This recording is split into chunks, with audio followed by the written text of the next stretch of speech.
여러분 안녕하십니까? 광주 MBC 5시 뉴스입니다. 민간공원 특례사업 비리 의혹을 받고 있는 광주시 간부 공무원에 대해 검찰이 사전 구속영장을 청구한 가운데 법원에서 영장실질심사가 진행되고 있습니다. 오늘 오전 광주지법 영장실질심사 법정에 출석한 전 광주시 환경생태국장 이모 씨는 심경을 묻는 취재진의 질문에 아무런 대답을 하지 않고 법정으로 들어갔습니다. 검찰은 민간공원 우선협상 대상자 선정 당시 공무상 비밀 누설과 직권남용 권리행사 방해 등의 혐의로 이 씨에 대해 사전 구속영장을 청구했습니다. 이 전 국장에 대한 구속 여부는 오늘 오후 늦게 결정될 전망입니다. 오늘 오전 7시 20분쯤 광주시 광산구 수완동의 순환도로에서 59살 김모 씨가 몰던 트레일러의 적재함이 도로로 넘어졌습니다. 이 사고로 인명피해는 없었지만 사고 조치를 하기까지 2시간 동안 도로 통행이 차질을 빚었습니다. 경찰은 다른 승용차를 발견하고 핸들을 꺾는 과정에서 사고가 났다는 운전자 김 씨의 진술을 토대로 정확한 경위를 조사하고 있습니다. 조선대 강동원 전 총장이 제기한 교원 소청 심사를 앞두고 조선대 구성원들이 탄원서를 제출하기로 했습니다. 조선대 대학자치협의회는 새로운 총장 후보자가 하루빨리 취임해 대학을 안정시킬 수 있도록 현명한 판단을 해달라는 내용의 탄원서를 교원소청심사위원회에 제출하기로 하고 구성원들의 서명을 받고 있다고 밝혔습니다.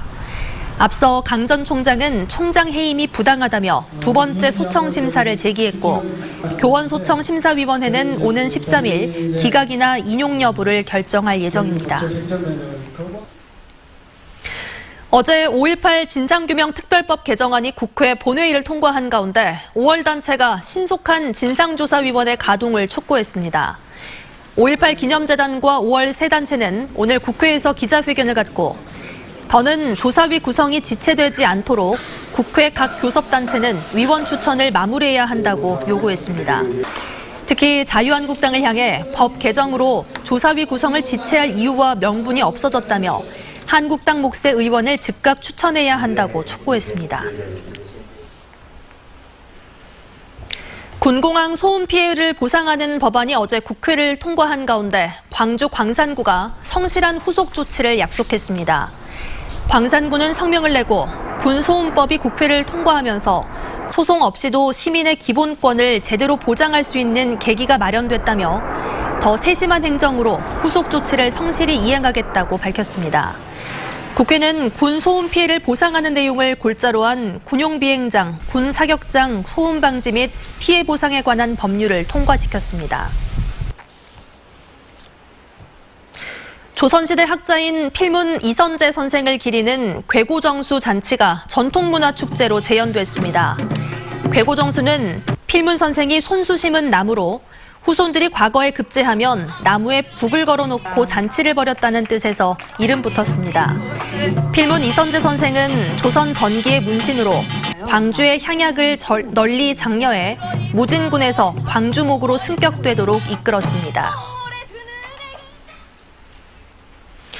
아프리카 돼지열병으로 돼지고기 가격이 크게 하락하면서 소비 촉진을 호소하는 목소리가 잇따르고 있습니다.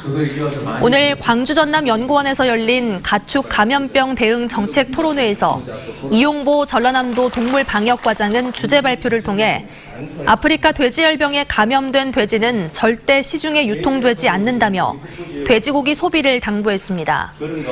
함께 참석한 토론자들도 아프리카 돼지열병은 사람에 감염되지 않고 70도에서 30분만 끓이면 바이러스가 박멸된다고 강조했습니다. 프로야구 기아 타이거즈가 데이터 분석과 스카우트 업무를 강화하는 방향으로 조직을 개편했습니다. 기아 구단은 운영기획팀을 신설해 선수단의 중장기 운영 계획과 데이터 분석, 스카우트 업무 등을 맡기기로 했고 특히 미국 서부와 동부에 각각 전담 코디네이터를 두고 외국인 선수들을 분석하도록 했습니다. 기아는 데이터와 기본기를 중시하는 윌리엄스 신임 감독의 야구 철학을 반영해 조직을 개편했다고 설명했습니다. 90주년을 맞은 학생 독립운동 기념행사가 모레 국립아시아문화전당에서 열립니다. 올해 기념행사에는 이낙연 국무총리를 비롯해 독립유공자와 전국의 학생 대표 등 3천여 명이 참석할 예정입니다. 학생 독립운동 기념행사는 지난해부터 정부 주관으로 열리고 있습니다. 광주 지역의 모든 유치원이 유치원 입학관리 시스템인 처음학교로에 참여했습니다. 광주시 교육청은 공립 133곳과 사립 155곳 등 모든 유치원이 처음학교로에 참여해 참여율 100%를 달성했다고 밝혔습니다. 유치원 입학의 공정성을 위한 처음학교로는 온라인을 통해 원서 접수와 추첨, 선발 등이 이루어지는 시스템입니다.